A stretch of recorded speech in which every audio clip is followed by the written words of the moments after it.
La population en Afrique est celle qui se développe le plus rapidement.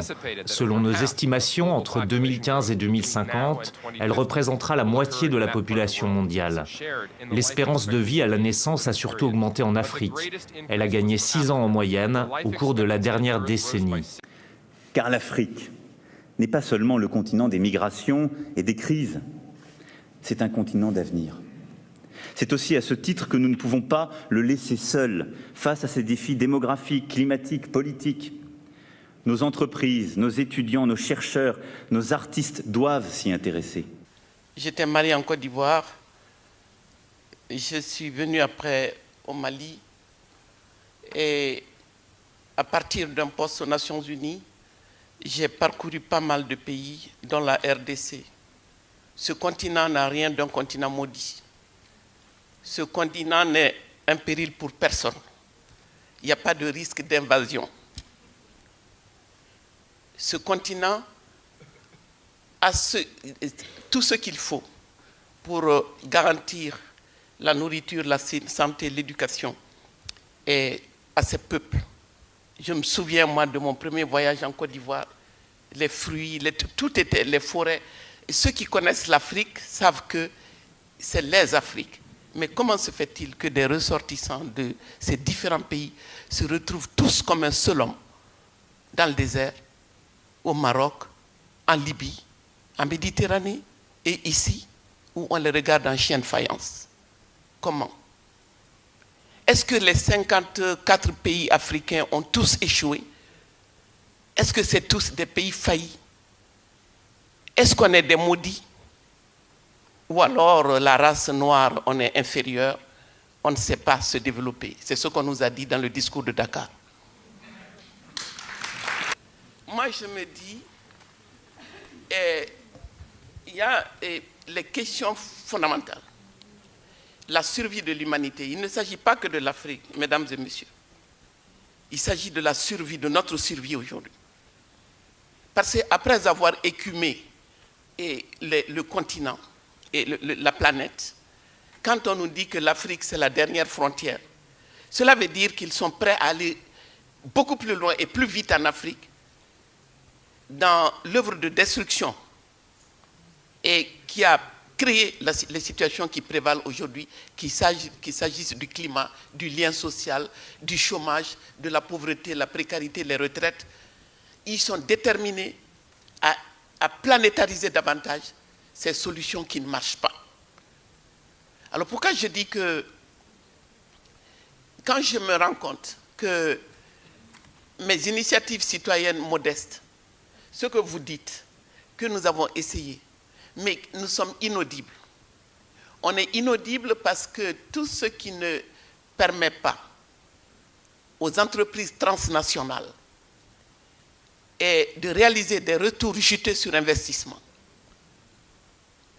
Et écoutez-moi bien, la guerre fait partie de ces investissements. La guerre, c'est du business. La guerre nécessite,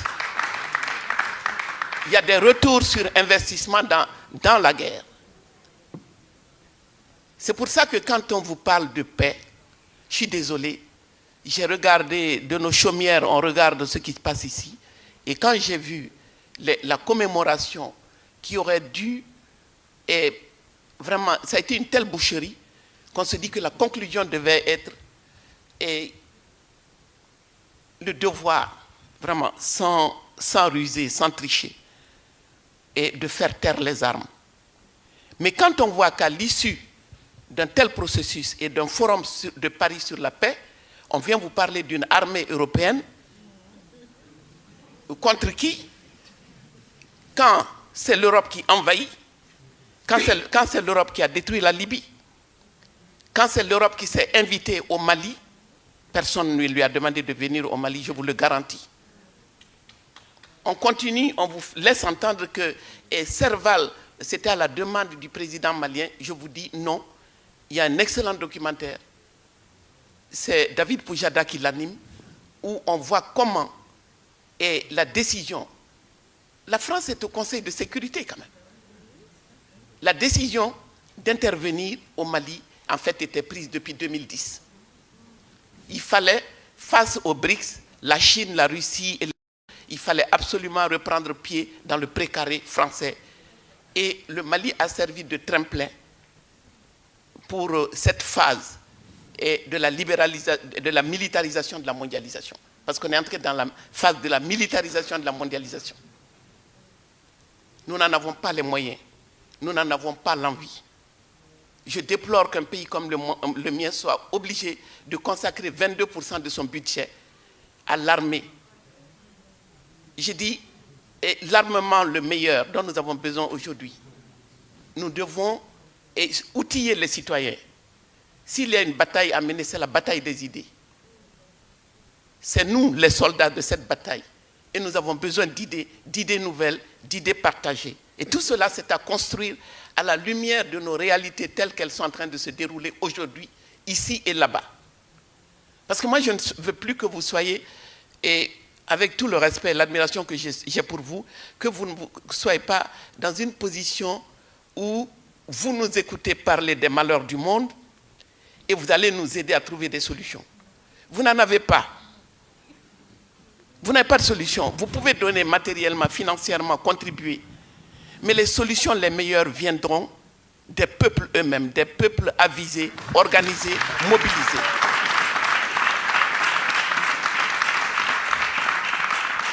Et ce que j'ai déploré, et que je continue de déplorer, c'est l'instrumentalisation, d'abord la dépolitisation des peuples. La dépolitisation des peuples ici et là-bas.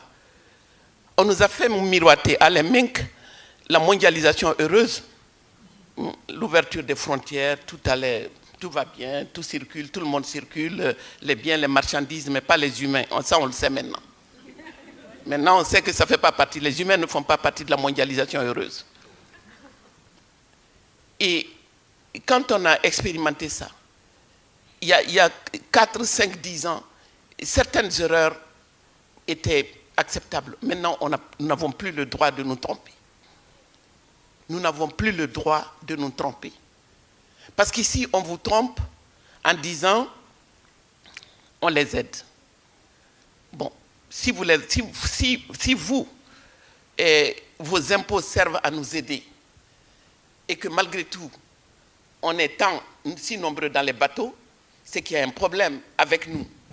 Mais moi, je veux que vous sachiez qu'il y a surtout un problème avec l'aide. Un problème avec le modèle économique dominant. Le capitalisme, depuis sa naissance, a eu besoin de l'Afrique. De la traite négrière à ce jour, ce système a eu besoin de l'Afrique. Ce système ne peut pas se passer de l'Afrique. La France, ce que la France veut aujourd'hui gagner en termes de croissance et d'emploi, se gagne malheureusement dans le cadre de cette guerre économique. Donc, les gens de la droite conventionnelle le savent, les conservateurs le savent.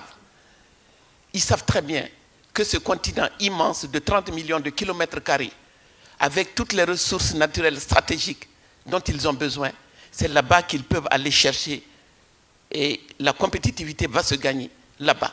Mais à condition que nous, on prépare le terrain. Si nous ne faisons pas les mêmes réformes structurelles que vous, ils ne peuvent pas entrer chez nous.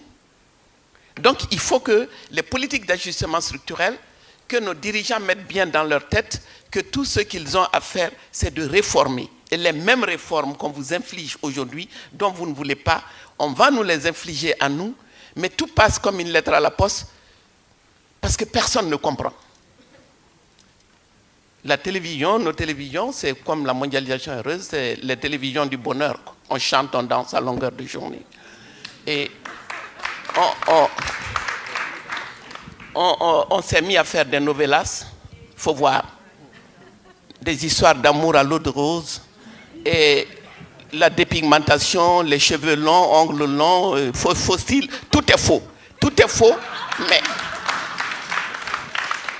parce que c'est comme cela, la dimension psychologique, le miroir qui nous a tendus. Nous ne sommes rien tant que nous ne sommes pas comme l'Europe, tant que nous ne faisons pas comme l'Europe, ni humainement, ni politiquement. Et humainement, les femmes sont les plus piégées.